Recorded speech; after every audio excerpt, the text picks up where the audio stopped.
Hi guys, what's up? Here's another review for you, but this time something different. Yes, this is a smartphone. Samsung K-Zoom.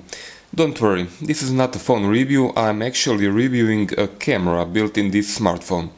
When you flip it over, you can see a big bulge where is what is actually a 10 times optical zoom.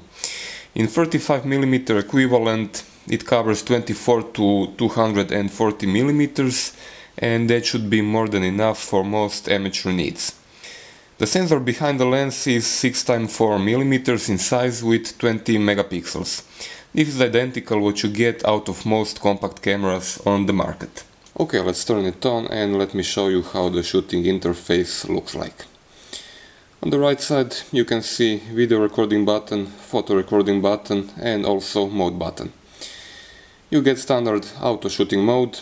This is the program mode, this is the one with the most manual controls, and there is also a bunch of other shooting modes which you can play with. On the left side you can see a button for toggling the front camera.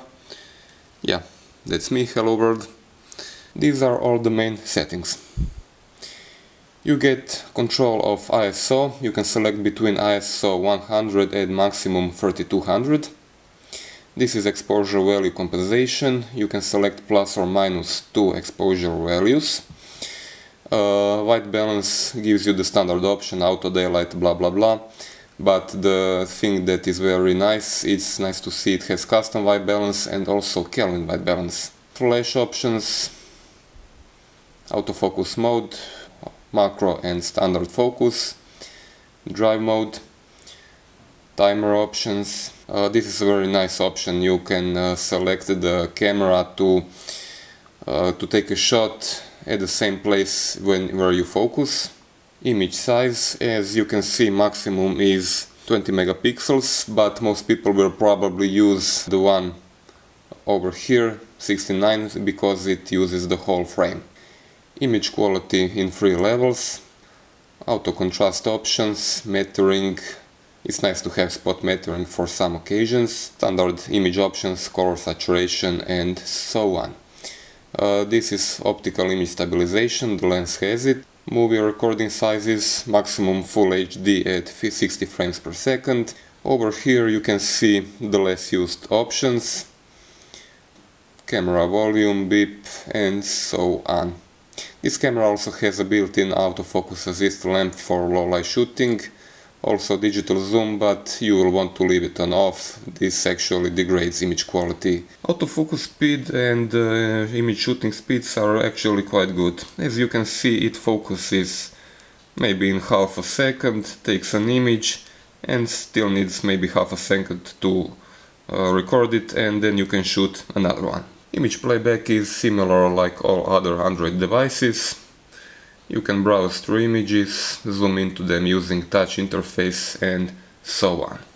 You can use optical zoom on this camera in 2 ways. First, you can use it by touch interface, but this is not very precise, it's hard to zoom, so it's better to use volume buttons on the left side.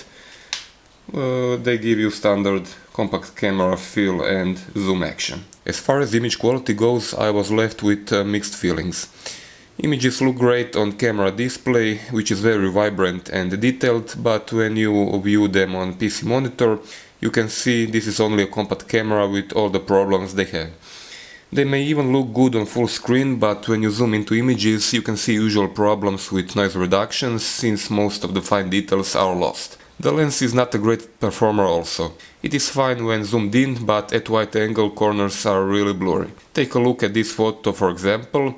Center is fine, but this is the right corner and this is the left one. At night, camera performance is also nothing special. If you leave ISO on auto, it will not choose ISO higher than 400, so it will have to compensate with longer exposure time, usually up to 1 second, and this is too long.